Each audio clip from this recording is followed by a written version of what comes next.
What's up mga kapadyak? Welcome!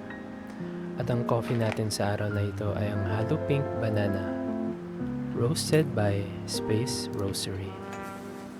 So ang brewer na gamit natin ay ang Siphon Brewer. So preheat muna natin siya para maiwasan nating mabasagan ng siphon. Dose natin for today ay 15 grams. Ayan, medium roast coffee. So ang number of clicks na ating napili ay 15 clicks gamit ang ating Comandante hand grinder.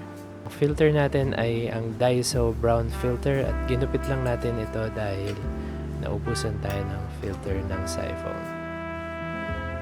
Gamit tayo ng maliit na scale. So since maliit ang scale natin, ilipat natin yung water para matansya natin ito. So painitan na natin yung tubig. Ang water natin is 225.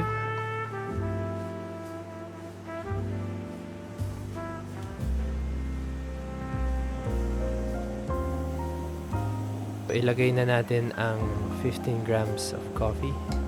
So stir natin siya ng 10 to 20 stirs. Yan, ang target brewing time natin ay 2 minutes and 45 seconds. So ang aroma niya ay may pagkasaba.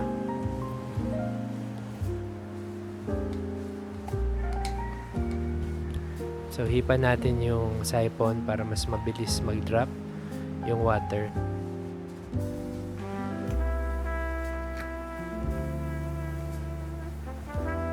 Ayan, naka-create tayo ng dome sa siphon brewer natin. So tikman na natin yung coffee. Ayan ang coffee natin. Halo Pink Banana. Aroma niya medyo fruity. Sa unang lasa, orange ang nalalasahan ko. Hindi ko malasahan yung saging na saba. So, tikman pa natin. Antayin nating lumamig. Dahil, ayan, kita nyo naman, mainit-init pa ang ating coffee. So, tinry ko ulit. Meron na siyang sobrang konting hint ng saging.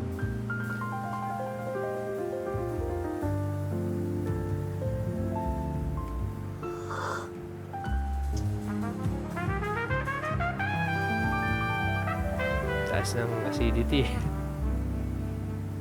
So cheers, kita-kits.